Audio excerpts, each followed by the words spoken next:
Assalamualaikum warahmatullahi wabarakatuh. Selamat pagi anak-anak.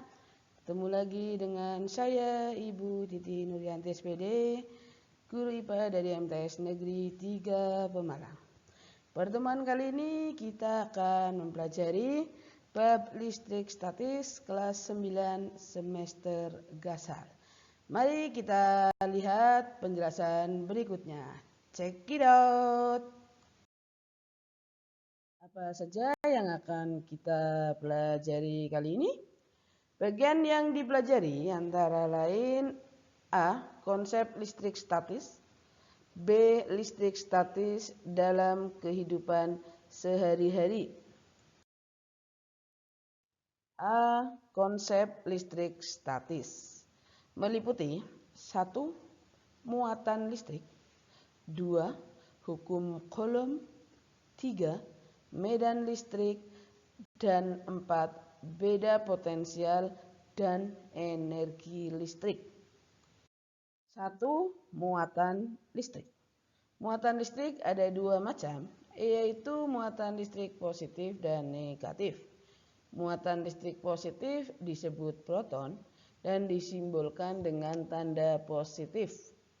Muatan listrik negatif disebut elektron dan disimbolkan dengan tanda negatif. Satuan muatan listrik adalah Coulomb. Muatan listrik yang sejenis akan tolak-menolak, sedangkan muatan listrik tidak sejenis akan tarik-menarik. Deret tribalistik adalah daftar benda-benda dalam deret tertentu ketika benda tersebut digosokkan dengan benda di deret atasnya. Benda tersebut menjadi bermuatan negatif. Sebaliknya, ketika benda tersebut digosok dengan benda di deret bawahnya, benda akan bermuatan positif. Tabel benda-benda yang termasuk dalam deret tribalistik. 1. Bulu kelinci, 2 gelas, 3 mika, 4 wol, 5 bulu kucing, 6 sutra, 7 kapas, 8 kayu, 9 batu ambar, 10 damar, 11 logam, Cu, Ni, dan Ag, 12 belerang, 13 logam, platina dan emas, dan 14 seluloid. 2. Hukum Coulomb. Peristiwa tarik-menarik atau tolak-menolak antara dua muatan disebabkan oleh gaya Coulomb. Persamaan gaya Coulomb dituliskan sebagai berikut. F sama dengan K kali Q1 kali Q2 dibagi R kuadrat. F adalah gaya Coulomb, satuannya Newton. K adalah konstanta elektrostatis, besarnya 9 kali 10 pangkat 9 N M pangkat 2 per C pangkat 2. Q1 atau Q2 adalah muatan listrik, satuannya Coulomb, dan R adalah jarak antar muatan. Kalian lihat muatan yang ada di sebelah kanan, itu ada F, kemudian ada Q, baik F1, F2, Q1, Q2. Itu. Ketika bermuatan sama-sama positif didekatkan, maka gayanya tolak-menolak. Muatan negatif didekatkan dengan muatan negatif juga tolak-menolak.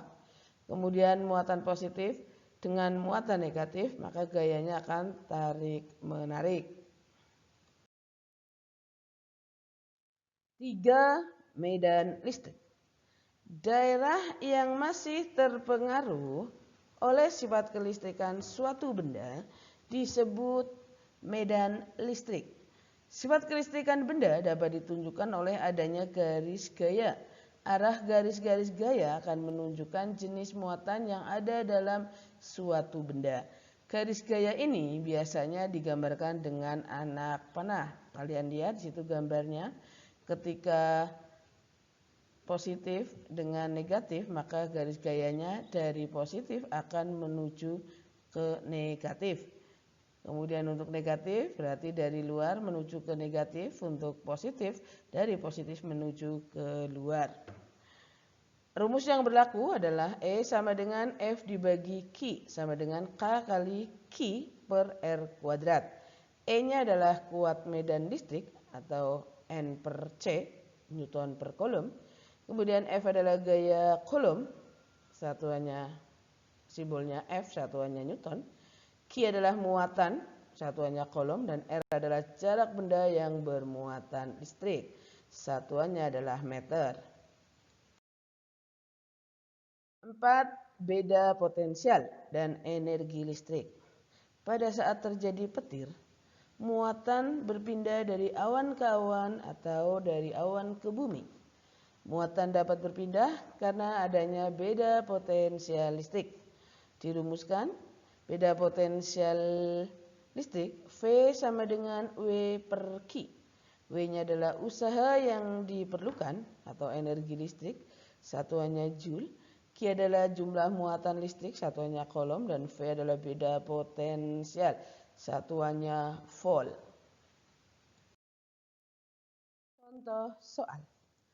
Dua benda bermuatan A dan B masing-masing sebesar 8 mikrokolom dan 6 mikrokolom.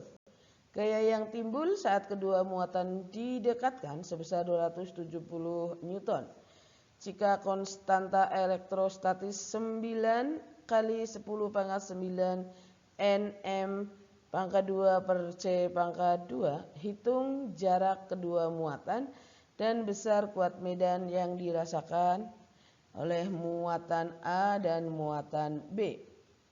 Penyelesaiannya diketahui QA sekian, QB 6 mikrokolom atau 6 kali 10 pangkat min 6 kolom, F 270 Newton, K 9 kali 10 pangkat 9 Newton, M pangkat 2 per C pangkat 2. Yang ditanyakan R dan E. Yang pertama kita cari R-nya. Rumusnya adalah F sama dengan K kali QA kali QB dibagi R kuadrat. 270 Newton sama dengan 9 kali 10 pangkat 9 Nm pangkat 2 per C pangkat 2 kali 8 kali 10 pangkat min 6 C kali 6 kali 10 pangkat min 6 C dibagi R kuadrat. Sehingga R kuadratnya sama dengan 9 kali 10 pangkat 9 Nm pangkat 2 per C pangkat 2 kali 8 kali 10 pangkat min 6 C kali 6 kali 10 pangkat min 6 C dibagi 270 N. R kuadrat sama dengan 432 kali 10 pangkat min 3 Newton meter kuadrat per 270 N. Sehingga R kuadratnya adalah 1,6 kali 10 pangkat min 3 M kuadrat. R-nya sama dengan akar dari 16 kali 10 pangkat min 4 meter kuadrat.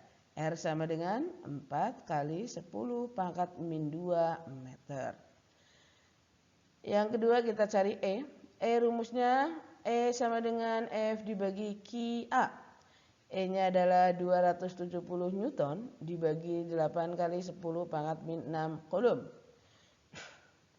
E sama dengan 270 N dibagi 8 kali 10 pangkat min 6 kolom.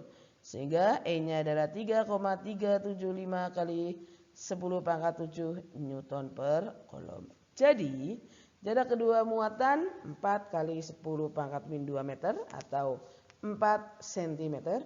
Dan besar kuat medan listrik yang dirasakan muatan A sebesar 3,375 kali 10 pangkat 7 Newton per kolom.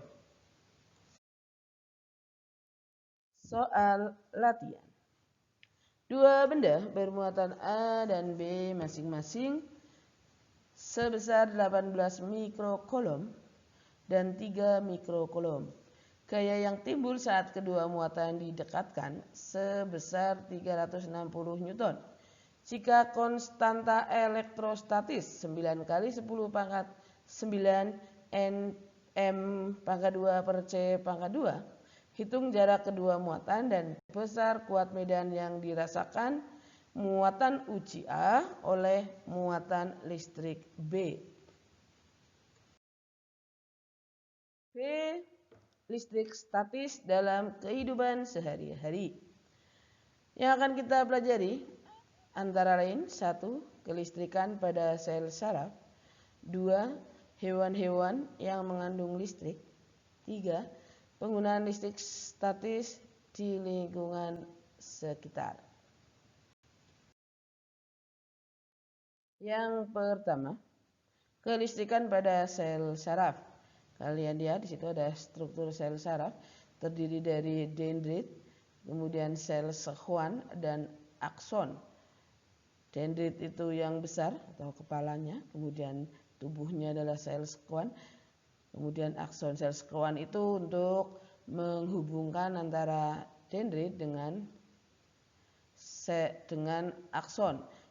Di dalam dendrit ada nukleus atau inti. Kemudian aliran ion pada celah sinapsis adalah sebagai berikut. Saluran Ca2+ membuka, kemudian konsentrasi Ca2+ meningkat. Vesikel berfusi dengan membran prasinapsis, kemudian neurotransmitter keluar dan neurotransmitter berikatan dengan saluran ion, sehingga saluran ion membuka dan ion Na+ masuk atau ion K+ keluar, sehingga neurotransmitter terlepas dan saluran menutup. 2. Hewan listrik. Antara lain ikan belalai gajah, ikan pari listrik, hiu kepala martil, lele listrik, ikan seket listrik, belut listrik, dan echidna.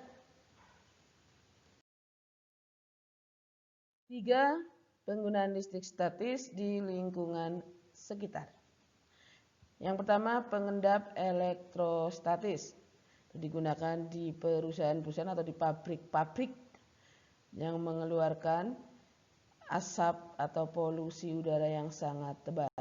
Komponen utama pengendap elektrostatis berupa kawat yang bermuatan negatif dan pelat logam yang bermuatan positif. Adanya perbedaan tegangan yang cukup besar menyebabkan udara kotor seolah-olah mengalami ionisasi.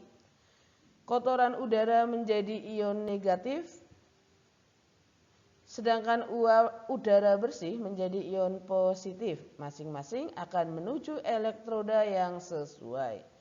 Kotoran yang menjadi ion negatif akan ditarik oleh dinding tabung, sedangkan udara bersih akan berada di tengah-tengah silinder, kemudian terembus keluar. Kemudian mesin fotokopi, kalian lihat gambar di situ mesin fotokopi, kalian pasti familiar sekali. Mesin fotokopi juga menerapkan konsep listrik statis. Komponen utama pada mesin fotokopi yang menerapkan listrik statis adalah penggunaan toner. Toner memiliki muatan negatif sehingga mudah ditarik oleh kertas. Anak-anakku sekalian, itu saja yang bisa saya sampaikan pada materi listrik statis kelas 9 semester dasar. Terima kasih atas perhatiannya, mohon maaf atas segala kesalahan. Assalamualaikum warahmatullahi wabarakatuh.